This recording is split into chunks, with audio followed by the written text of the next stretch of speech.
Petite voix off au début de la vidéo.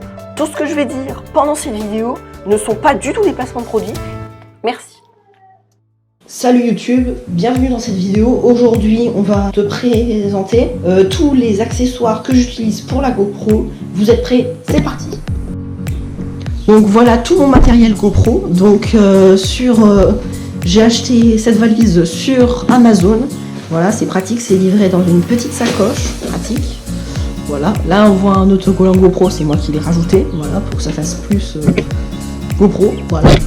Donc, quand on l'ouvre, eh bien c'est une... il y a plein de choses à l'intérieur, voilà. Donc elle s'ouvre comme ça en deux. D'un côté on a tout un matériel et de l'autre côté on a une poche pour ranger plein de choses, voilà. On va commencer les explications, c'est parti. Donc ici on a un petit harnais pratique d'utilisation. Voilà, c'est cool d'avoir un bon harnais de qualité. Voilà. Après ici on a un petit serre-tête aussi pratique d'utilisation. Voilà, avec l'embout spécial pour accrocher la caméra. Et on a de quoi accrocher sur les vitres des voitures. Voilà, c'est tout à fait voilà. Ici, on a un ustensile, un équipement que j'utilise beaucoup dans mes vidéos. C'est un scratch, voilà, pour accrocher soit sur le poignet, soit sur, par exemple, moi j'utilise sur le casque de mon vélo. Voilà. En haut, ici, on va avoir un petit bouton poussoir à pousser. Hop. Et quand tu le pousses, et tu peux faire pivoter l'embout dessus pour accrocher la caméra à 360 degrés. Voilà, donc c'est pratique pour faire les grands zooms, enfin pour faire pivoter ta caméra, c'est cool. Voilà. Ici, on va avoir des embouts, des scotch, des autocollants. On va en avoir des plats. Voilà. Et on va en avoir des arrondis pour mettre sur les casques de moto, sur les casques de vélo. Voilà. Ici, on va avoir un clap, enfin une accroche, hop, pour accrocher sur, par exemple, les casquettes. Voilà. Que on peut faire tourner l'embout de dessus, que tu peux faire tourner à 360 degrés aussi. Voilà, donc c'est pratique. Voilà. On a fini pour le bas. Voilà. En haut, on a encore des attaches. Voilà. Ici, on a l'embout que j'utilise pour mettre sur mon guidon, pour accrocher ma caméra sur le guidon de mon vélo. Donc, voilà, donc je crois qu'on a fini. Ah non, on n'a pas fini. Non, non. Voilà, là on a un petit flotteur sympathique pour faire des vidéos à la mer ou dans sa piscine. On a aussi une perche pour pouvoir bien filmer en l'air et pour qui est bien employable, enfin, comme une perche de téléphone, sauf que il n'y a pas l'embout pour le téléphone, c'est pas la GoPro. On a une petite mousse orange pour protéger le dessus de sa caméra, je vais vous montrer. Alors avec cette caméra ça fonctionne pas, mais actuellement je suis en train de filmer avec la GoPro Hero 5 Black et ça fonctionne. Donc comme par exemple je l'accroche sur mon casque de vélo, cette partie peut être atteinte par un choc si je tombe, et donc c'est pour ça que je vais accrocher cette mousse avec des embouts spéciaux que on va fixer ici entre la caméra et la mousse pour protéger. Voilà, donc c'est cool, c'est super. Aussi, j'utilise la boîte de transport X-Case TM. Voilà, c'est une boîte de transport tout à fait commode, comme on peut trouver. Voilà. Je l'ai acheté aussi sur Amazon, elle est pratique parce que elle est pas très grande. Voilà, elle fait. Bon, elle est pas très grande. Quand on est dedans, on a de la mousse en haut et en bas. Voilà, pour bien protéger, on pose les caméras dessus et c'est super. Donc quand on enlève, on a une première mousse en haut qu'on pose je le pose là. Quand on enlève en bas, on a une deuxième mousse assez épaisse, on voit bien, voilà. Voilà, je pose à côté. Et en dessous, on a encore une troisième mousse aussi épaisse, voilà. Et après, en dessous, on tombe sur une petite boîte, voilà.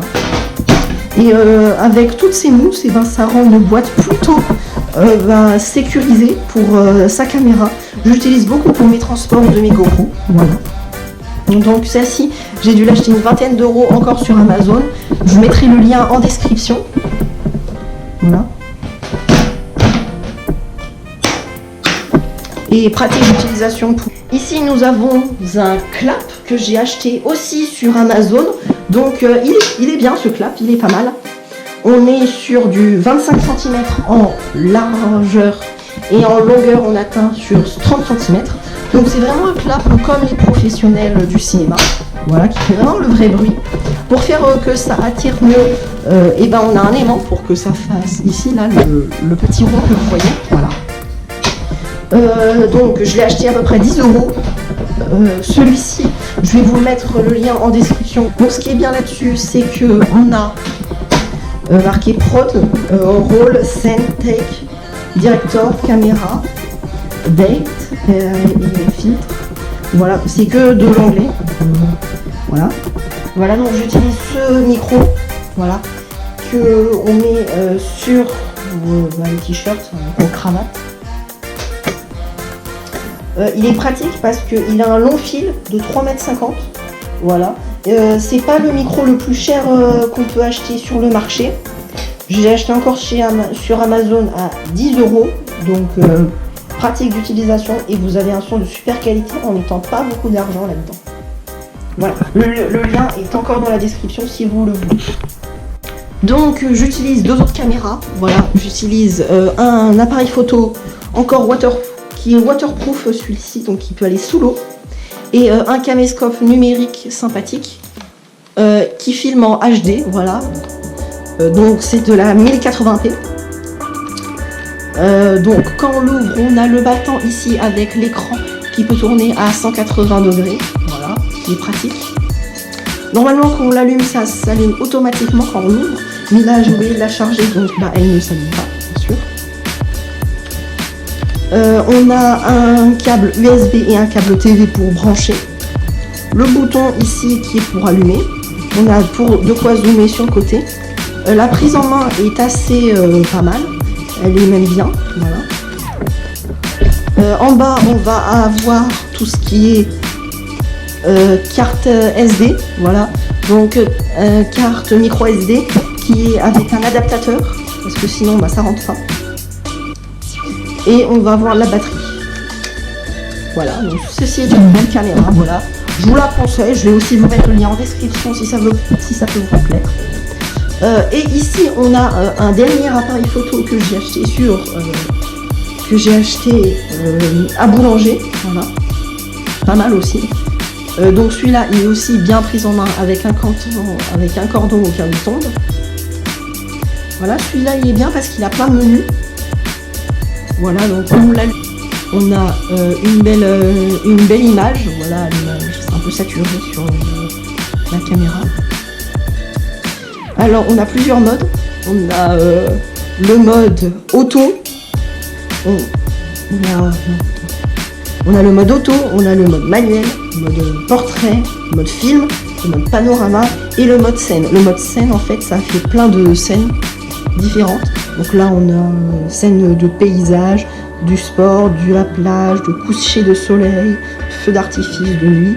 Et tout ça, ça va améliorer votre photo pour que ce soit une des meilleures photos que vous puissiez faire. Voilà. C'est tout pour cette caméra qui est très bien d'utilisation.